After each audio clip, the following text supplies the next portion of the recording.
So earlier this week, we were talking about Beto O'Rourke and the smelliness of those fundraising numbers that he beat out Bernie. Now, there was a lot of smelliness there. However, some people on Twitter started spreading misinformation that we did not have any proof of, still don't. And the press took that and ran with it. So, to kind of summarize what we're going to dive into here, there's reasons to be skeptical and critical of Beto O'Rourke's fundraising. However, there's some things that have been shared on Twitter that were unfounded. Now, let's get into this. Beto O'Rourke campaign, Bernie Sanders supporters, this is an article from The Independent, Bernie Sanders supporters fuel misinformation about Texas Democrats' record-breaking fundraising haul. Okay, what are they referring to here? What they're referring to is this, a tweet by Xavier Perez. Well, this is awkward. Beto O'Rourke gave the remaining $4.5 million from his Senate race to Texas Democrats a few months ago. Party sent the money back to him on the day of his announcement. And this would have been violating federal campaign laws by contributing more than $5,000 to his campaign. And as this article points out, and this is correct, the Federal Election Commission only has disclosure information prior to February, meaning there's no way to know how much. So, and I'm sure a lot of you saw this on Twitter. I saw this on Twitter. I saw people retweeting those FEC filings that did not contain the information they said it contained. People were saying, this says it. It's the party gave it to Beto. Or Beto, excuse me. The party gave it back to Beto. Then you would click the link they were sharing, claiming that the Texas Democratic Party gave said money to Beto, and everything was from October. And it was when Beto gave the money back to them. So people on Twitter, by the way, other Bernie supporters and progressives were saying, hey, this doesn't say what you're claiming it says. Be careful. This doesn't claim. We don't need to over-speculate. There's other reasons to be fishy or to be skeptical and that this guy is fishy. There's other valid reasons. Let's not over-speculate and claim things we don't actually know. And I published a tweet myself where I was just like, look, we don't know anything for sure, meaning like we don't know that these aren't all small donors because he's not telling us. But there are reasons for suspicion. And I was accused of spreading a conspiracy theory. They said, oh, that's a conspiracy. No, it's not a conspiracy.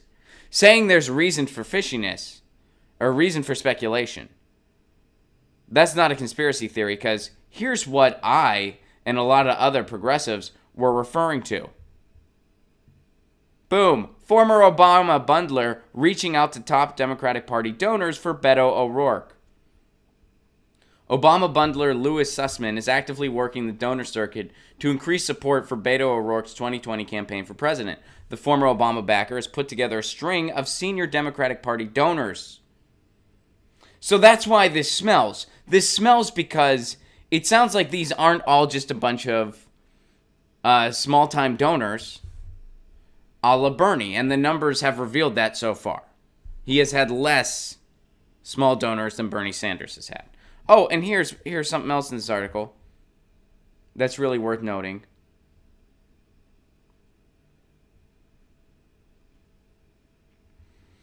Beto O'Rourke himself had been actively speaking with donors, including some in New York. Who are some of the people he's speaking with? Right here, Robert Wolf, a longtime party donor and veteran on Wall Street.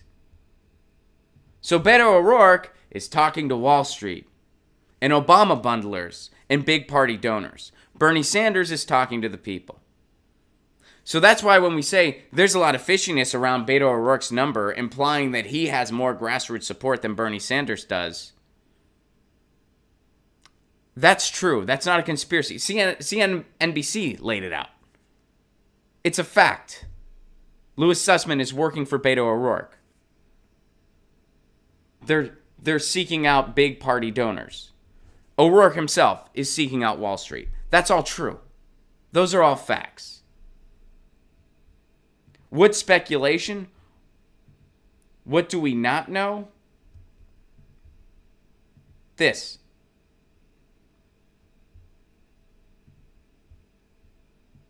This is what we don't know. This right here. So,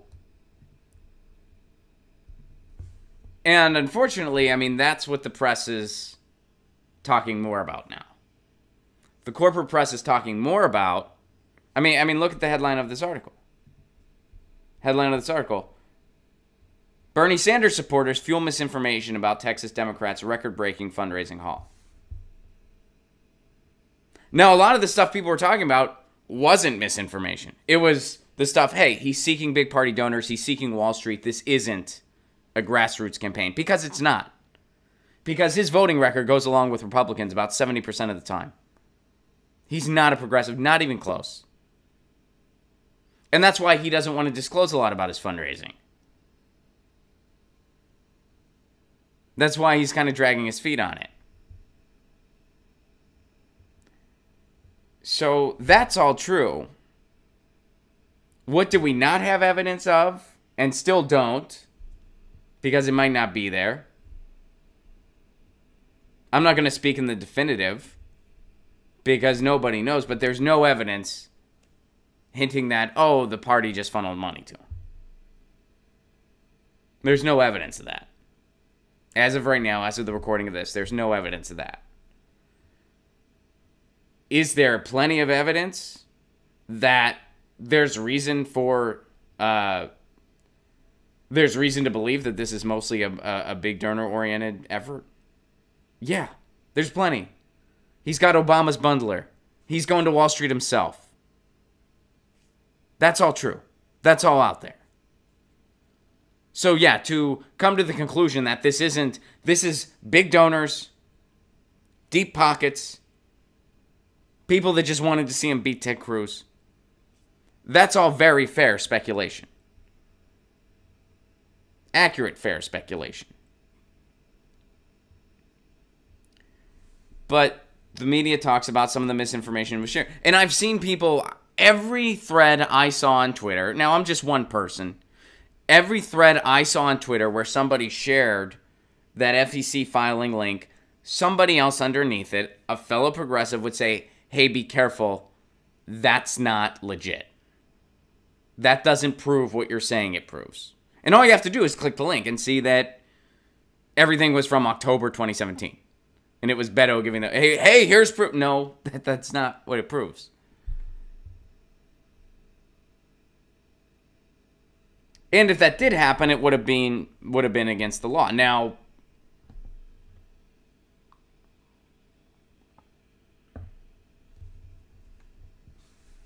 is it beneath the Democratic Party to try to find a way around that campaign law?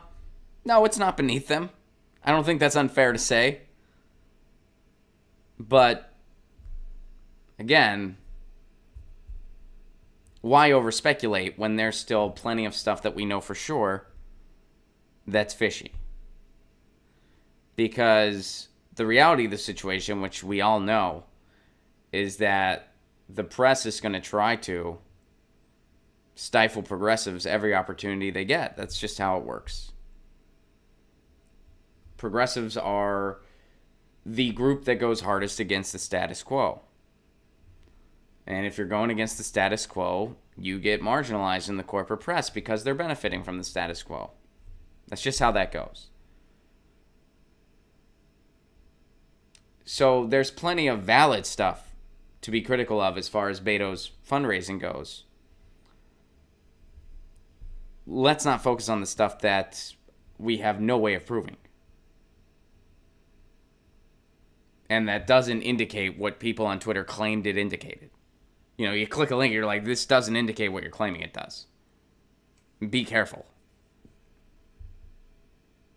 So, you know, that headline from The Independent wasn't necessarily a straight-up lie.